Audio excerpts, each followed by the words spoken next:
Start before it's too late, a story that touches the heart. Miha was 70 years old. She lived alone in a peaceful little town in India. Every morning, she brewed herself a cup of hot ginger tea and sat on her old wooden chair by the window. From there, she watched the sun slowly rise above the trees and listened to the birds chirping as they welcomed the new day. The world outside seemed to be alive, breathing, moving, but inside her, there was something hollow, something missing she couldn't quite name. Miha had once been a dedicated elementary school teacher. She had retired 5 years earlier, on her last day standing in front of a classroom full of young minds. Since then, her days repeated in a quiet cycle, reading the newspaper, watering her plants, watching television, having dinner, and going to sleep. Her husband had passed away some years ago, and her children were scattered across cities, each wrapped up in their own busy lives. They still called, still sent gifts on holidays, but everything had become fragmented, small, distant reminders of a life that used to feel full. One morning, as she was cleaning out an old wooden cupboard covered in dust, Miha stumbled upon a notebook, brown, worn, and forgotten. She opened it. The musty smell of old paper hit her like the scent of abandoned dreams. On the very first page, in the vibrant handwriting of her younger self, were 3 simple lines. My bucket list. Visit Paris and stand beneath the Eiffel Tower. Write a book of short stories. Learn how to swim. Miha froze. Her eyes welled up. When did I write this? She whispered. And then the memories came flooding back. She had been 25. Full of dreams, full of fire. Back then, she believed that life was long, that there would always be time. There was no rush. But then came work. Then marriage. Then children. Then responsibilities, bills, expectations. She had always told herself, I'll do these things later. There's still time. And now, 45 years had passed. She still wanted to visit Paris, but her knees ached and her doctor had forbidden long flights. She still dreamed of writing a book, but her hands trembled when holding a pen for too long. She still wanted to learn how to swim, but her heart was weak, and her doctor had warned, no stress, no risk. She sat in silence, her heart sinking. Tears dropped onto the pages of that old notebook.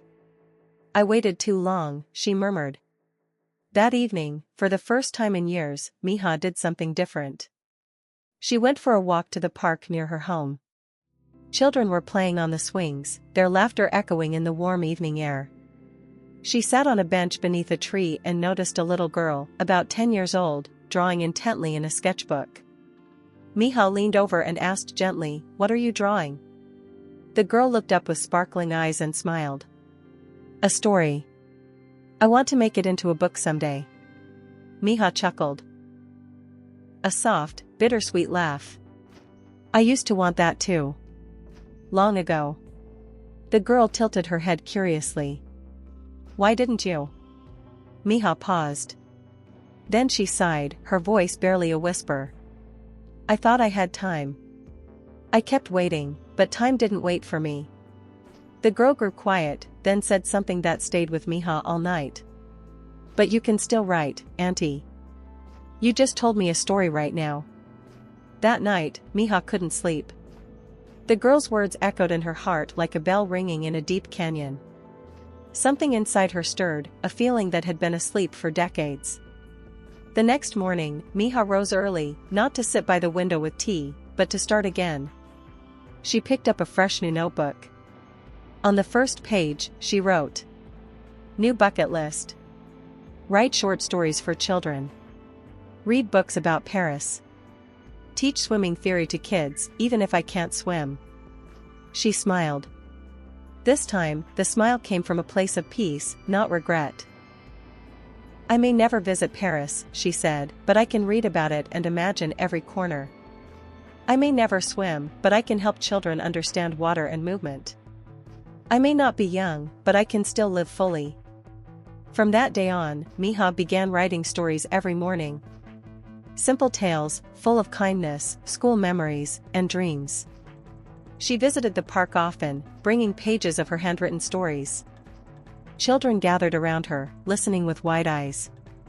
They laughed, clapped, and begged for more. One afternoon, a local teacher happened to pass by and heard her storytelling. She approached Miha and invited her to visit a nearby school to share her stories with the students. Miha said yes. After her first storytelling session at the school, the children gave her a standing ovation. Soon after, one of her stories was printed in the school magazine. Then, a small collection was published as a book. It wasn't a bestseller, it didn't travel the world, but it reached exactly who it was meant to reach. Her dream was coming true, not in the way she had imagined at 25, but in a more grounded, beautiful way shaped by time, resilience, and rediscovery. Miha looked at her old bucket list again. This time, she didn't cry. She smiled, truly smiled. She had finally understood something she wished she had known earlier. You don't need the perfect time to begin. If you wait too long to live, time will live without you. Dreams don't come with expiration dates. But your time does. Life doesn't pause, doesn't rewind. It won't tap you on the shoulder and say, now is the moment. Because the truth is, the moment is now. You don't need to stand under the Eiffel Tower to feel wonder. You don't need to hold a publishing contract to be a writer. You don't need to swim laps to teach courage. You only need to start, with what you have, where you are. Because every small step taken today brings your dreams closer. And every dream that breathes, even for a moment, makes your life more radiant, more meaningful. So, don't wait too long. Live while you can. Begin, even if it's small. Especially if it's small. Because dreams aren't just for the young. They are for the brave. If you're waiting, ask yourself, how long have you been waiting?